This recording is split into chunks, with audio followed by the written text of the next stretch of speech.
3.5 billion আমি কত টাকা বুঝবো না, কিন্তু এইটুক দেখেন, আমরা 1 কোটি 2 কোটি 5 কোটি কত বলতে পারি, কিন্তু 1 বিলিয়নে 12,000 কোটি টাকা। আর 3.5 বিলিয়ন মানে 3.5 দিয়ে এটা গুণ করে দেখেন। আমার অ্যাপ্রিহেনশন ছিল যে আমাদের এরকম ব্যাকগ্রাফট ইকোনমিতে আমরা এয়ারবাস কিনতে পারি না, স্পেশালি যখন Biman was running at a loss. আজকে হিয়ারিংয়ের সময় additional attorney general Anik Haque এসে বললেন যে বিমানের সাথে কথা হয়েছে, they are not going to purchase it. আমাদের যে অ্যাপ্রিহেনশনটা ছিল সেই অ্যাপ্রিহেনশনটা এখন আর রইল না। এটা তারা অ্যাফিডেভিট করে কোর্টকে জানাবেন, আর কোর্ট সেই হিসাবে ওনার রায় শোনাবেন। কিন্তু আজকে হিয়ারিংটা কমপ্লিট হয়ে গেল। Thank you. কনফার্ম করেছে, that's the most important thing. আমাদের আর সেই ভয়টা রইল না যে বিমান এই এয়ারক্রাফটটা কিনবে বা এই এয়ারক্রাফটটা ভবিষ্যতেও কেনা হবে। কোনটা?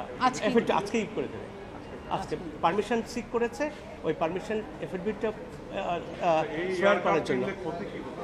হ্যাঁ, এই এয়ারক্রাফটটা আপনি দেখেন, এই এয়ারক্রাফটের কোনো দরকার নাই। দুটা কারণ, উই ডোন্ট নিড ইট, বিমান ডাজ নট নিড ইট, বিমান ডাজ নট অ্যাফোর্ড ইট।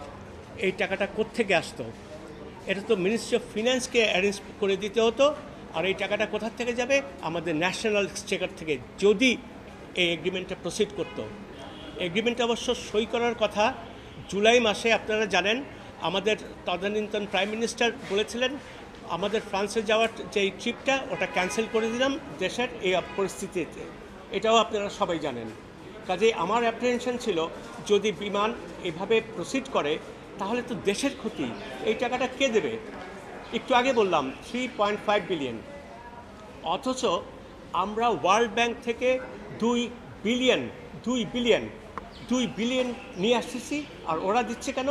আমাদের দেশ চালাবার জন্য, দেশের জন্য 2 বিলিয়ন আনা হচ্ছে।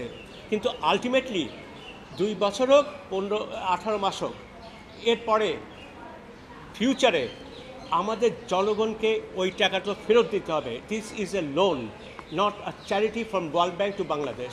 তাহলে কি বিমান নতুন কোনো এয়ারক্রাফট কিনছে না? এই আন্ডারটেকিং কোর্টে দেওয়া হয়েছে, and I am very happy with it.